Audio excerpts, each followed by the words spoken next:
Mom, why are we watching this? Dad will be home soon. Lily's voice cut through the soft music coming from the television. She stood at the edge of the living room, half in the hallway, half in the light. The movie on the screen showed a couple slow dancing in a small kitchen, smiling like nothing in the world could break them. Emma held the remote loosely in her hand. She did not answer right away. It's just an old movie, Emma said, lowering the volume. I used to like it. Lily stepped closer. It's not really about the movie, is it? Emma forced a smile, but her daughter knew her too well. For months, their house in Portland had felt different. Not broken, not loud, just heavy. After David lost his job at the marketing firm, everything had shifted. He found new work at a warehouse across town, long shifts, early mornings, late evenings. He came home tired, quiet, carrying stress he never fully explained. Emma missed him even when he was sitting right beside her. Earlier that day, something unexpected had happened. At the grocery store, while she compared cereal boxes, she heard someone say her name in a familiar tone. Emma Carter. She turned and saw Ryan. College memories rushed back in 1 second: group study nights, coffee shops, shared jokes. He looked older, of course, but confident. Successful. He said he was in town for a short work project. They talked only a few minutes. Nothing wrong, nothing secret. But when he smiled and said, "You still have that spark," her heart skipped in a way she did not expect. No one had said something like that to her in years. She came home feeling confused, not guilty, just restless. Now she sat on the couch, staring at a love story on the screen, wondering when her own life had become so quiet. Lily walked into the room fully and sat beside her mother. "Dad's been trying," she said gently. Emma looked at her daughter, surprised. "Trying." "He thinks you don't see it," Lily continued. "He looks at you when you're not looking at him." That hit harder than Emma expected. She had been so focused on what she was not receiving that she had stopped noticing what was still there. "I didn't mean to make you uncomfortable," Emma said softly. "I'm not uncomfortable," Lily replied. "I just don't want you to feel sad." Emma reached for her daughter's hand. Lily was 14, but wise in quiet ways. She had watched her parents closely over the years. She knew the sound of tension. She knew the silence at dinner was not normal. The clock ticked loudly on the wall. David would be home soon. Emma's mind moved quickly. She remembered when she and David first moved into this house. They painted the walls together. They ordered cheap pizza and sat on the floor because the furniture had not arrived yet. They talked about dreams, travel plans, maybe starting a small business one day. They used to laugh at nothing. Stress had not destroyed them, but it had distracted them.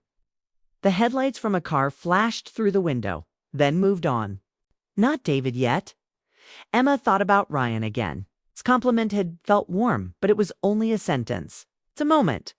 It was easy to admire someone for 5 minutes in a grocery store. It was harder to build a life with someone for 15 years. She was not tempted to leave. He was not planning anything wrong. But she had realized something uncomfortable. She missed feeling admired. She missed being seen as more than a partner in bills and routines. "Mom," Lily said softly, "are you okay?" Emma nodded slowly. "I just forgot something important." "What?" "That love doesn't disappear quietly. It just waits to be noticed again." Lily leaned her head on her mother's shoulder. "Then notice it." Emma smiled at the simplicity of that answer. Outside, a car engine turned off. This time, it was David. Lily stood up quickly. "He's home." Emma's heart beat faster, not from fear, but from decision. She could let this evening pass like all the others' polite words, small talk, phones in hand. Or she could speak. Honestly, the front door opened. David stepped inside, removing his work boots near the mat. His shoulders were slightly bent from a long shift. He looked older than he had a year ago, not in age, but in weight. "Hey," he called softly. "Hi," Emma replied, standing up. For a brief second, their eyes met. Something unspoken moved between them. David glanced at the television screen, noticing the paused romantic scene. Movie night. He asked, attempting a light tone. Something like that, Emma said. Lily excused herself and headed upstairs, sensing the air change. She paused halfway up the stairs, listening. David placed his keys on the table and ran a hand through his hair. Sorry I'm late. They needed extra help loading shipments. It's okay, Emma replied. Silence followed. Not angry silence, just uncertain. Emma took a breath. I saw Ryan today.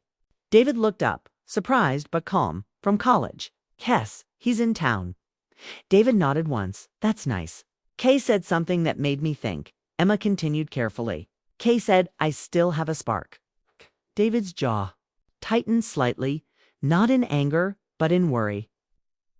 You do, he said quietly. She blinked. You haven't said that in a long time. He looked down at his hands. I've been trying to keep everything together.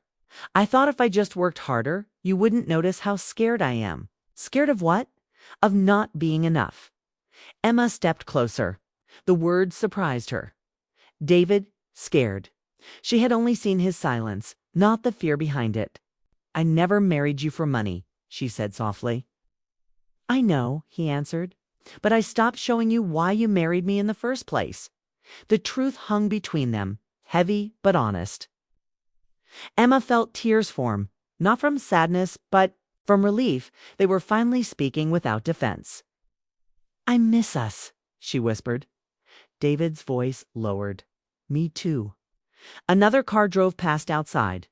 The world kept moving, unaware of the small but important moment happening inside their living room. Emma realized something clear and sharp. Ryan's words had reminded her of her spark. But David had been the one who helped build it. She did not want admiration from the past. She wanted connection in the present. David stepped closer. Not dramatic, not perfect. Just close enough to show effort. I don't want to lose what we have, he said. We haven't lost it, Emma replied. We just forgot how to protect it. Upstairs, Lily sat on her bed, holding her breath. She heard voices, softer now. Not arguing, talking. Downstairs, Emma reached for David's hand. It felt familiar, warm, steady. Let's not let stress write our story, she said. David nodded slowly. Okay. The television screen went dark as Emma turned it off completely. The love story she had been watching no longer mattered. The real one was standing right in front of her. And this time she was ready to fight for it, before the door ever had a chance to close. David stood in the living room, still in his work clothes, dust on his sleeves, tired lines under his eyes. The television screen was black now. The house felt quiet, but not cold. Emma faced him, her heart beating fast, not from fear, but from the weight of what almost slipped away. He set his keys down slowly. I didn't know you felt that alone, he said. I didn't know you felt that scared, she answered. They looked at each other as if seeing something new, even after 15 years of marriage. The room had not changed. The couch was the same. The lamp in the corner still flickered a little when switched on. But something between them shifted. David walked toward the kitchen and poured himself a glass of water. His hands were steady, but his thoughts were not. For months, he had carried quiet pressure. Losing his job had hurt more than he admitted. It felt like he had failed his family. He told himself he would fix it by working harder, by staying silent, by pushing through. He believed strength meant not talking about fear, but silence had built walls. Emma followed him into the kitchen. When I saw Ryan today, it wasn't about him, she said gently. It was about remembering who I used to be. David nodded slowly. The girl who laughed too loud at bad jokes. She almost smiled. Yes, that girl, I miss her too, he said. His answer surprised her. She expected jealousy or anger, but she saw something else, regret. I stopped being that girl because life got serious, Emma continued. Bills, school schedules, groceries, Stress. I thought that's just what happens. And I thought being strong meant not showing weakness, David replied. I thought if I just kept going, you wouldn't see how worried I was. Emma leaned against the counter. I didn't need you to hide it. I didn't want you to lose respect for me. She shook her head quickly. Respect doesn't disappear when someone struggles. It disappears when they stop talking. That truth landed hard. For a moment, neither of them spoke. The refrigerator hummed softly. A car passed outside. Normal sounds, ordinary night. But inside, something important was being rebuilt. David stepped closer. When you said he noticed your spark, it scared me, he admitted.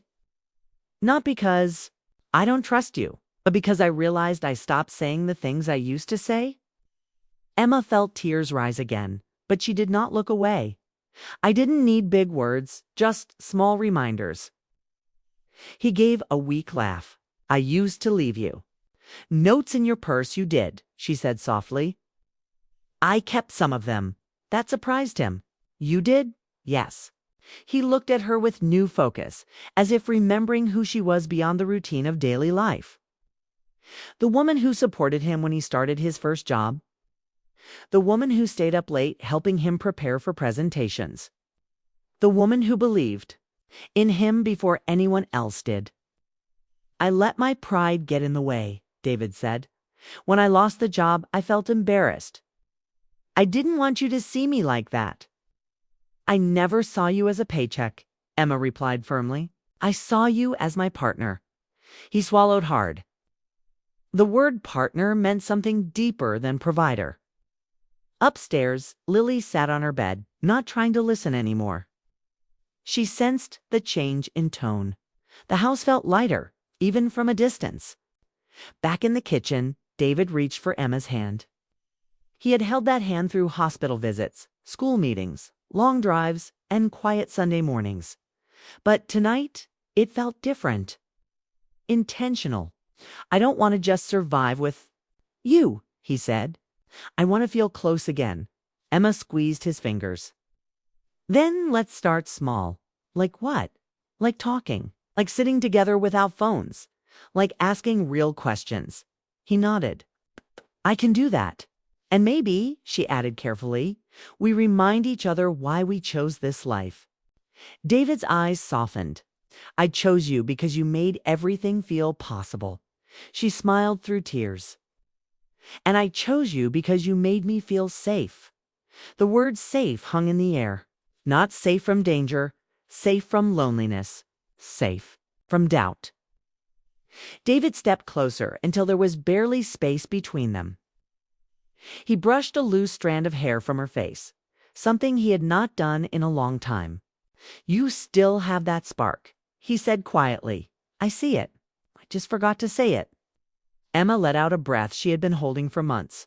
Hearing it from him mattered more than she expected.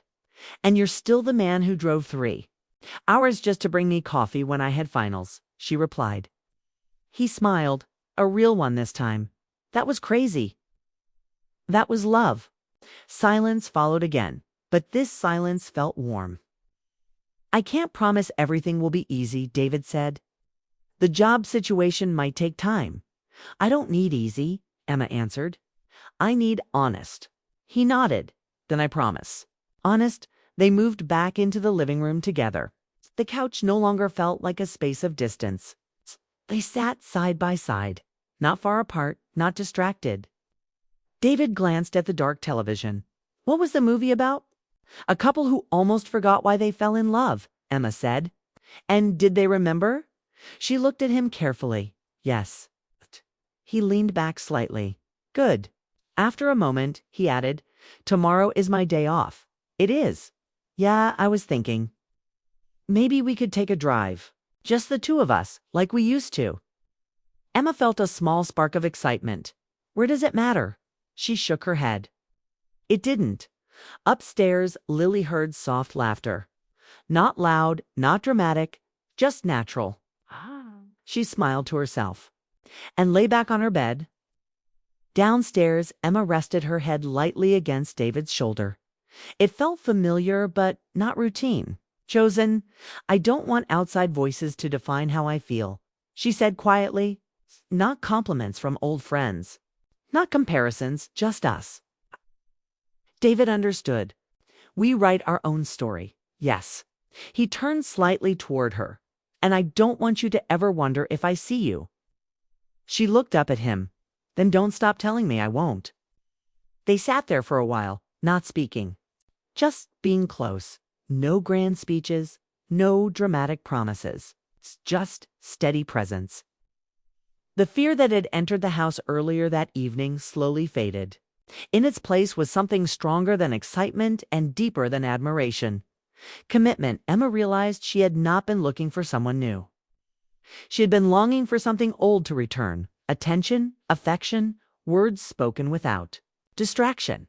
And David realized strength was not silence. It was showing up, even when pride wanted to hide. The front door was locked. The lights were dim. The world outside continued as normal. But inside, something fragile had been protected just in time. Emma intertwined her fingers with David's and whispered, "We're okay." He looked at her with steady eyes. "We're better than okay." And for the first time in a long while, they both believed it.